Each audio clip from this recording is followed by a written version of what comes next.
Our sales were going through the roof, but everything stopped. Suddenly, our sales weren't going up, they were going down. Everything was great, and then everything at the business started to collapse. Our business went in half.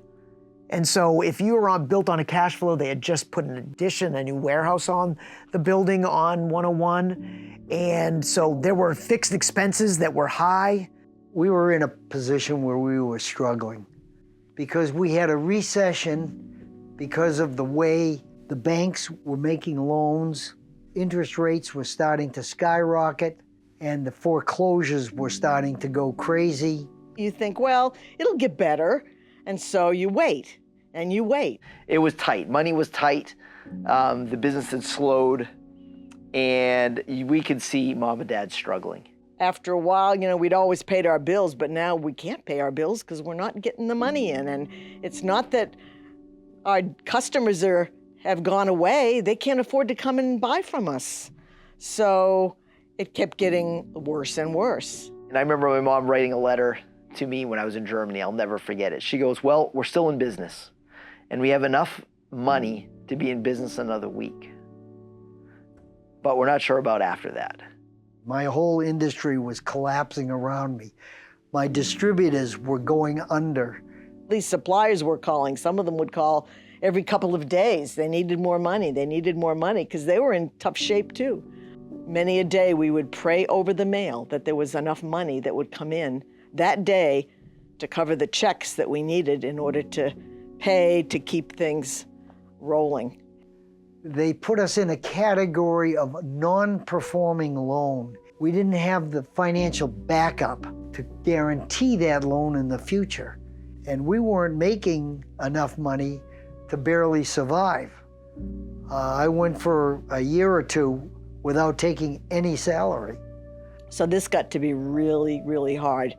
And at one point, we had our business building on the market. We were just hanging on, and it was a scary time. We actually went to our lawyers and said, we're in bad shape here financially.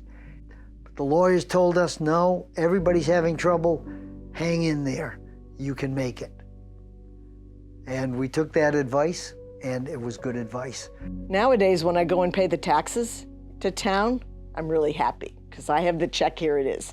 But there was a time I couldn't pay the taxes. I was very grateful when we could get that lien off our building because we had finally paid that off, so. Definitely stressful.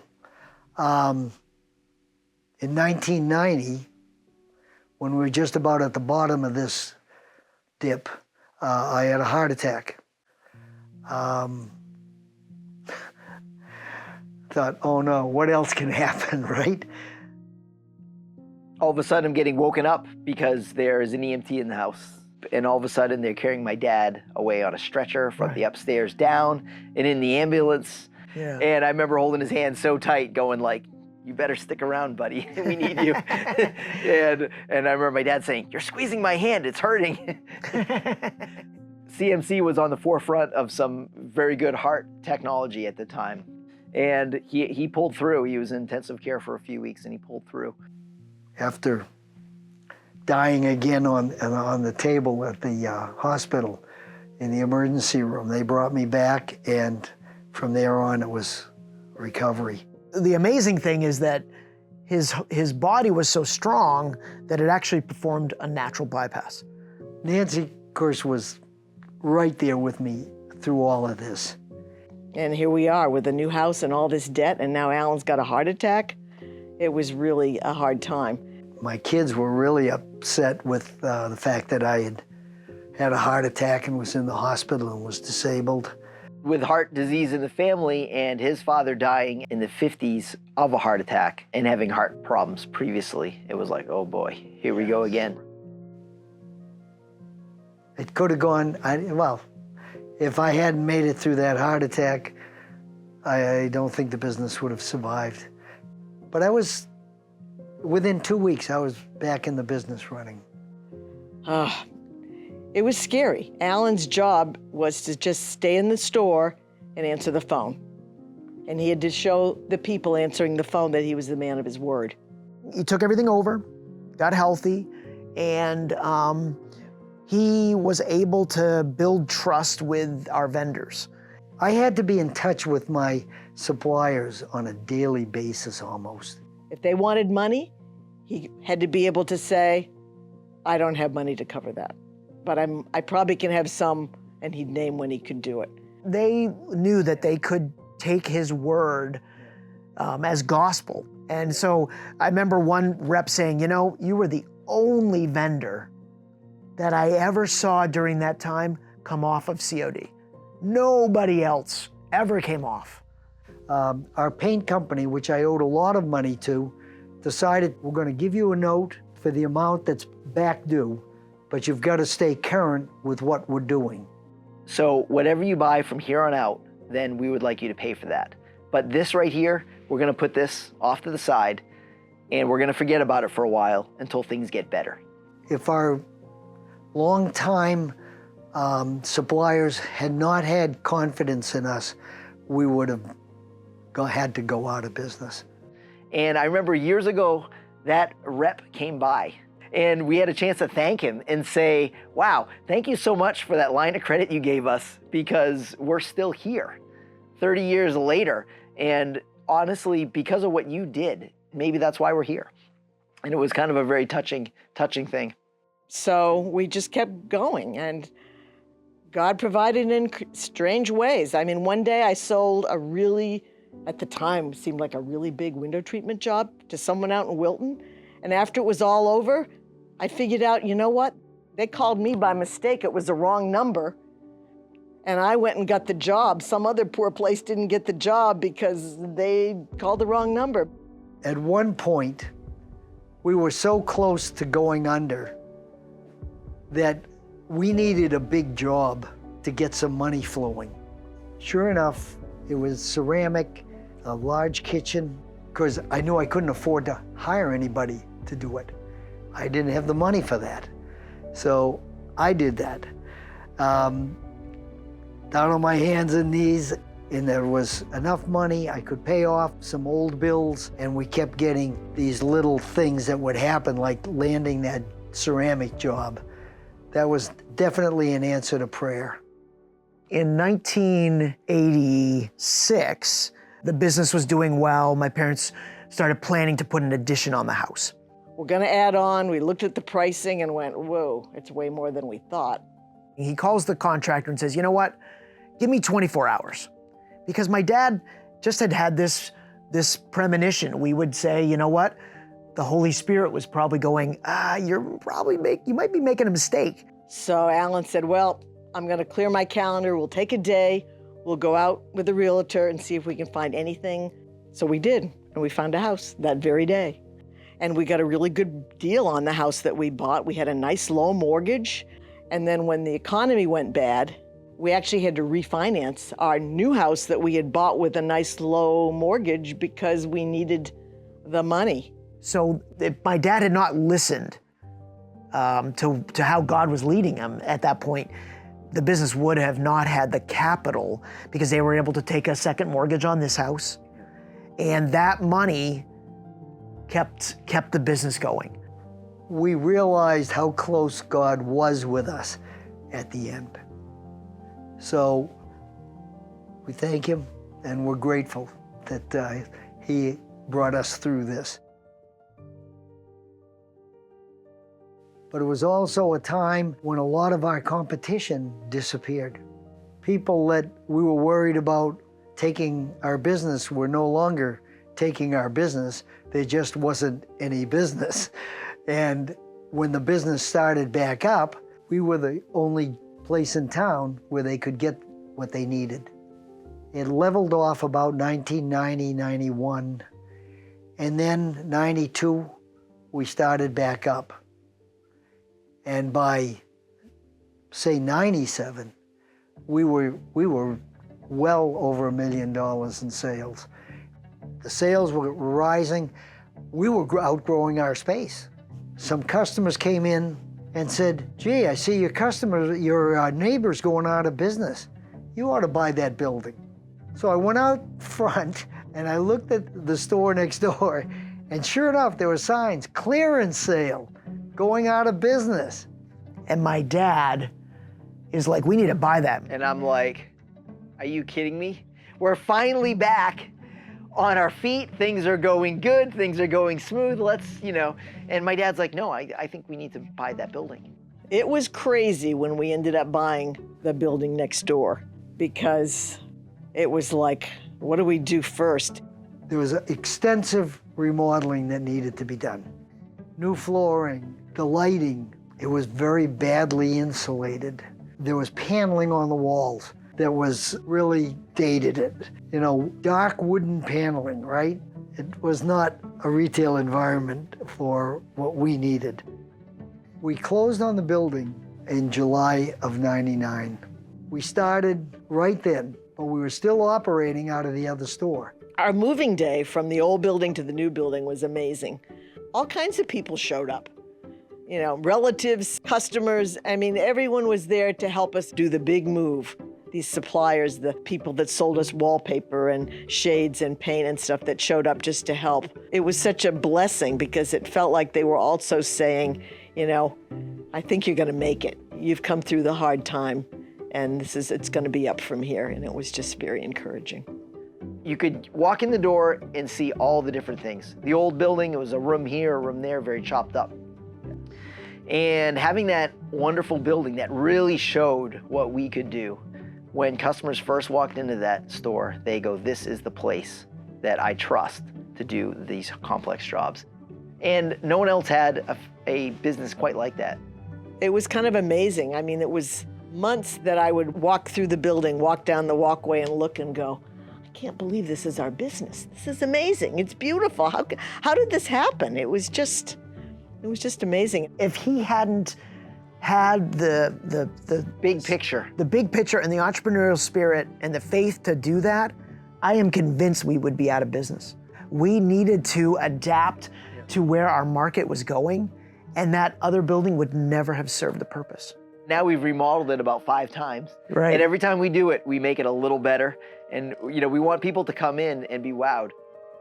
I think when we look back at what Mom and Dad did in their tenure of the business, they went through maybe the hardest times. I'm sure the Great Depression was awful, but now they had overhead. They worked really hard, but they had very good integrity. They always did what they said. They did all those things that gave us this really amazing foundation so that we had a business, not only a business that we'd want to be a part of, but a business that we were proud to be a part of.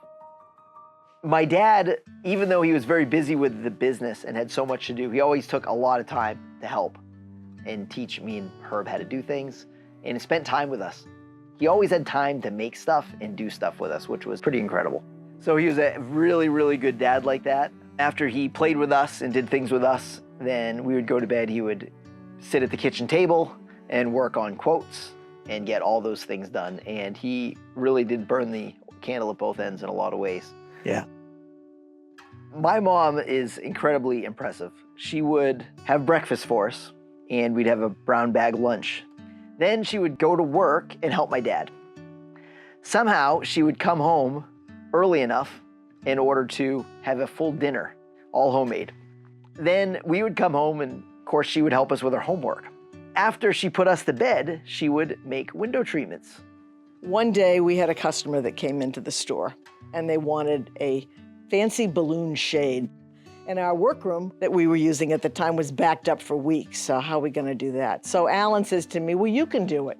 Me? How can I do it? I don't know how to do that. Sure enough, it worked. Oh, well, that was kind of nice. And then it kind of happened after that. I started doing some of the simple things. Dad had built Mom a big sewing table to lay out the cloth so she could have a place to cut it and lay it all out. And then she would go up 2 flights of stairs to the attic. My sewing machine was in the attic and my cutting table was in the basement. So I ran up and down the stairs. It's good for the weight. Mom was working full-time in the business, and she was not only making window treatments at night, but during the day she was selling wallpaper, paint. She was a good, trustworthy saleswoman who just wanted the best for people. I could work in the business during the day And then at night, when I came home, I could sew at night.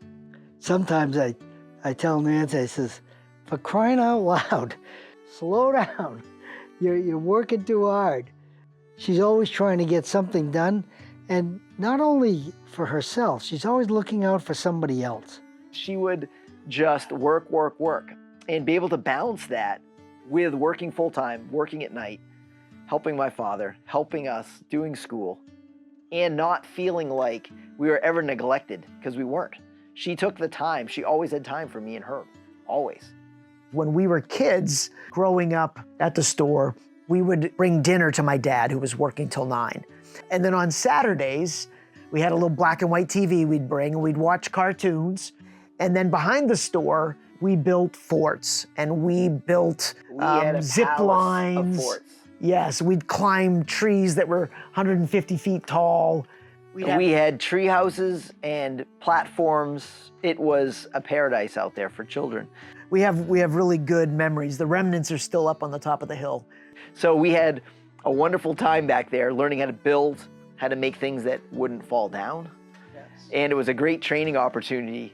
I didn't know if the boys were going to be interested in coming into the business or not. As far as Herb and Peter goes, I'm amazed that they both ended up in the business, because I never thought either one would. We are also now at the age where we were thinking about, what should we do with our lives? All we could think of was, wow, mom and dad work really hard. And when you work this hard and you continue to struggle, maybe this is not the greatest move for us. I was starting to think of the fact of my age and everything and what I had for the business. If my boys weren't going to be in the business, what do I do? Do I try to sell the business?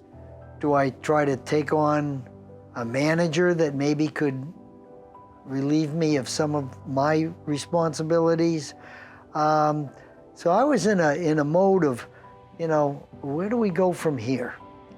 But at that point, I still didn't know what my boys were going to do.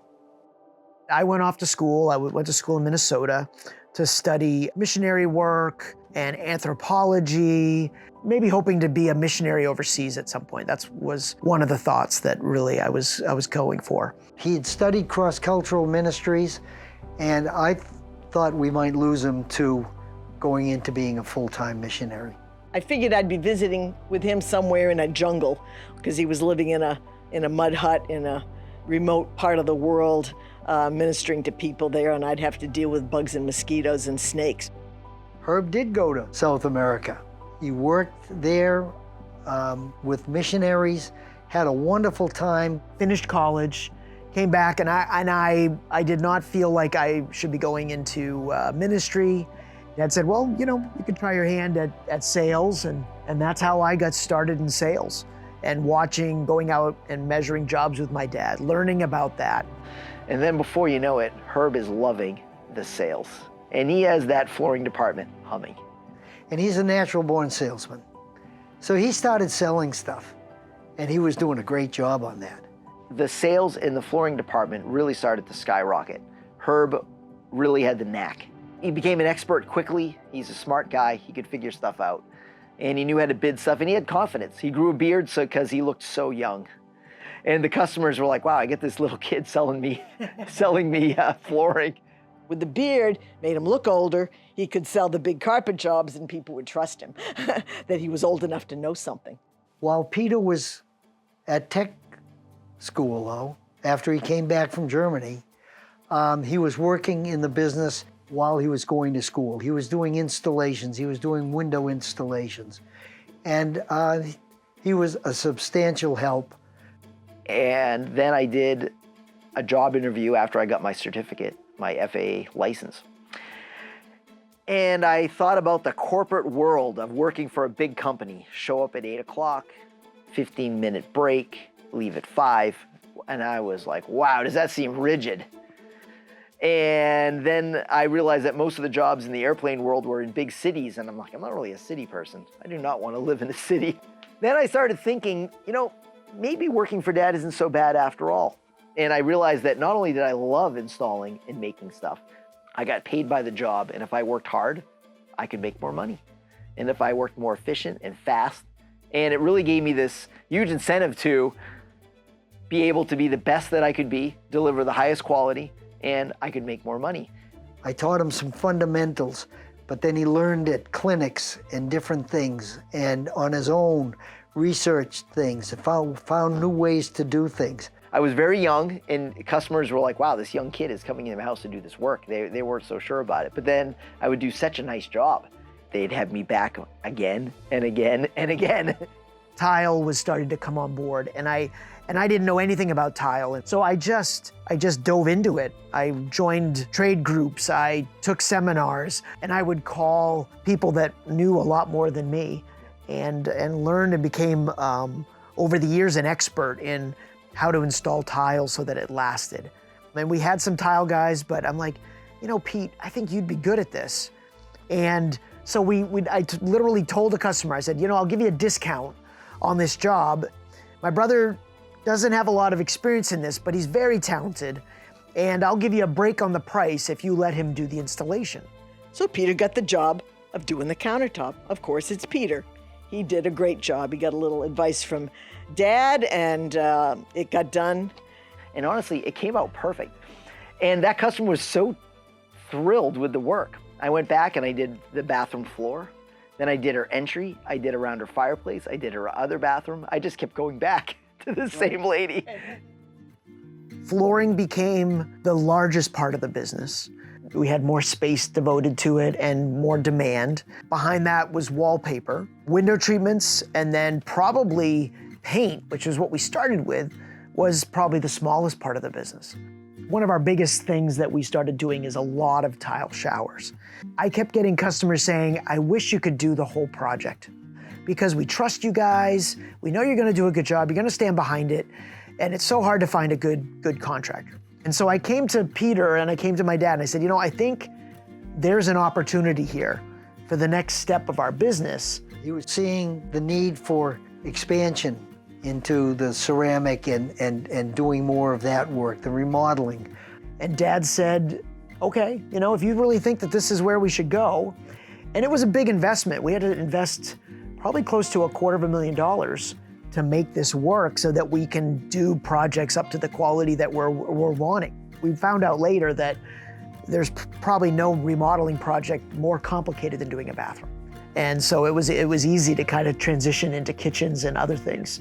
That department just kind of exploded to the point where now remodeling is more than half of the business. We're back doing more contracting and the retail, so it's a constant evolution and change.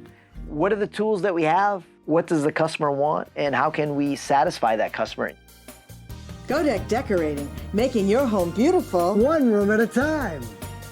I could see that Mom and Dad were wanting to scale back. Well, Mom and Dad never put any pressure on us to take over this business. There was no family like, you have to take over the business. It was time. It was just time.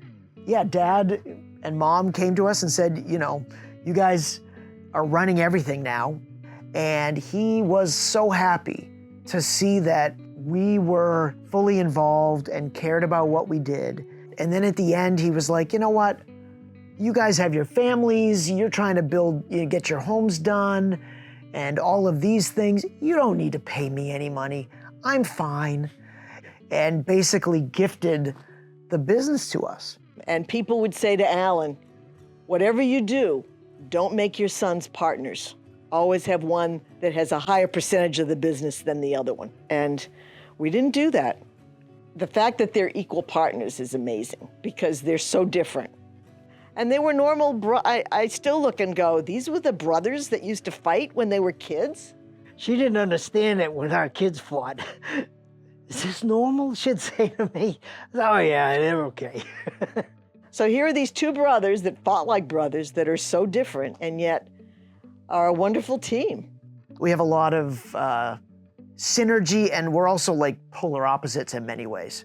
There's obviously we have conflict every once in a while, but it's not much. It helps us save each other from our own ideas that may or may not be great. Yeah. You know, it's that gravitational pull to the middle that really helps us narrow down and make good plans. Peter and I trust each other implicitly. We can argue, but the basis in what Mom and Dad always put for us is that we first love each other. Family first. And we've always told them, if there's a day that comes that you can't get along in this business, then sell the business, because it's more important to be brothers. The business is important, but it's not everything. Some people get so focused on it can only be the business, and that is the core. No, no, no. Family, First. faith, knowing that we're a part of a story that may or may not need Goedecke Flooring and Design into the 7th generation. It's not about the money. You know, you need money to live, but money is just a tool, and it shouldn't consume you, and it shouldn't be your main focus. But they've never been one to criticize the other and go, well, how many hours did you take off and how many hours did you work? They both just worked hard and were accountable to themselves. And, it's an amazing thing to see them, how they work together. I have to admit, they have done a fabulous job of operating the business and separating out the responsibilities. And it hasn't been easy. It's tough trying to run a business when the times are bad or when there are problems. But they've done a wonderful job, and you take a look at the longevity of some of the employees that work for them. When Peter and I joined, there might have been half a dozen people working at the company, and now we're dozens and dozens of people working in the company. And we are very proud of the people that work for us. We just have people that care. We have a set of core values, things like amazing customer service and integrity and working hard. And so as a team, we can create some amazing things, but we couldn't do it without them. You want those best people, because without them, you're in trouble. So having experts that really care about the business, want the best for the business, they know that if the business is successful, then they'll be successful. They're wonderful young men doing a great job, great dads, great business people. They're great. Proud mama, too proud. We've grown the business 7 times larger than it was in the old building. We decided to join Flooring America, CCA Global Partners, which we're still a part of, and then we got national buying power with our flooring. And that part of the business grew till about, at one point, it was about 70% of our business.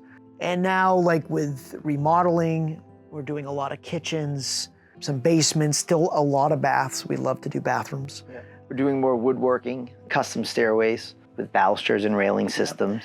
I've done some elevators, retrofits and things like that. And, a lot of handicap showers and all kinds of things to make houses more accessible. Yeah, that's the biggest thing right now is just we get a lot of that aging in place. So we're really just expanding to more and more things. So it seems like in today's world, our customers want a one-stop shop. They want everything all together.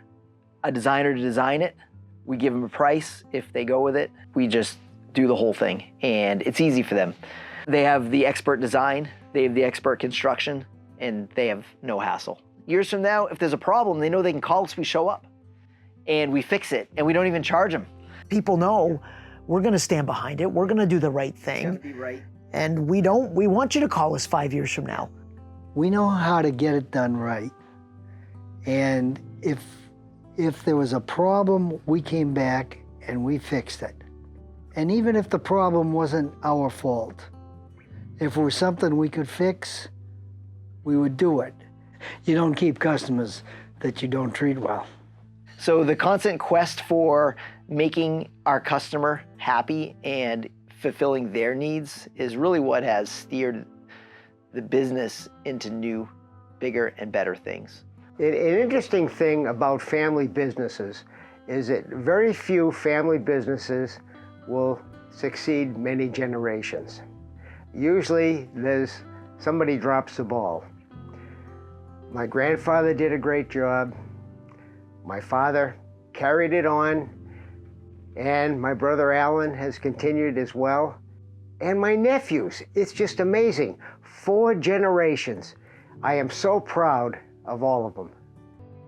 Giving back to the community is definitely something that we really love to do. When you help people, it helps you. And so my father has always been involved in just about everything. Rotary Club, the church. For a while, he was doing a lot with the food pantry. Santa Fund, sponsoring Little League teams at the store, soccer teams. Sponsoring races. Going to Honduras to help a work team. The whole family went to Haiti when we were teenagers to work on a hospital. When I was in high school, the ski program got canceled by the school board. Your dad will work for free, so hey dad, can you coach us? And Southern New Hampshire didn't have a really good race facility. So what do? We get approved, we start building ski trails. So he gets the Rotary Club to donate the money, and then he starts this thing called the Bedford Ski Club. And then we start getting ski gear that we loan out to kids. And so we have all this gear, and now we have a log cabin that he built. And so we have this amazing facility that is serving all these ski teams. The Nordic areas the Nordic programs are getting revitalized. And so he poured his soul into that. And he's very, very proud of that. And then as he gets older, he starts a church. And we end up using the business for, because we're closed on Sunday, so it's free rent. Fast forward 10 years, now my dad's building a church. And they're buying property. And he's, 79 years old, and he's building a church. They always were generous. They would, no matter what, be generous and giving. They were never stingy. Even when times were tough, they never stopped giving. And some of these things, honestly, don't even cost us a whole lot. Like there's a group called Bless This Home, and they outfit houses for people as they're coming out of, rehab. Homelessness and stuff. Homelessness and stuff. And they need a truck. So they've been using our truck on weekends and nights and stuff, because usually it's volunteer and our truck's sitting there. Might as well use it. So there's all these wonderful things. Children's Scholarship Fund, where they give scholarships to children. And every year we do a ton with them, and it honestly, that impact goes a long way. And it's just a wonderful thing, because there's people out there that need help. And if you're successful, you can help people. And so hopefully we can stay successful so that we continue to help people. I mean, I still, it blows me away to think of George coming from Germany, didn't know any English, and just starting something with a bicycle and paint cans. And to me, that's an unbelievable story of grit and determination. Major grit. He had a bayonet wound to the chin. He had shrapnel in him. He was a prisoner of war. He drags himself all the way to the United States to start over. I mean, that's unbelievable. American dream, yeah. That's really unbelievable. Yeah, and then my namesake, Herbie, taking over the business. He just expanded it. Let's do drapes. Let's do custom silk screening. He really set the groundwork for what we do today, because he was willing to do most anything that a customer asked him to do. Yeah. I think of what Mom and Dad went through. I mean, the business cycle, it doesn't stop. And it can be punishing. And boy, they pulled through, trusted God, and laid a beautiful foundation for us. Me and Herb get involved in the business. Herb does sales and I do installations. And we gave my dad that lift that we didn't even realize we were giving him a lift. This business has been a gift. I mean, every generation kept laying that foundation. And I know it's our hope that maybe one or several of our children will build on our foundation if we're so blessed. But we're going to let them chart their own course. With the fifth generation, it is possible that one of them will get involved, or many, and they just might make your home beautiful. One room at a time.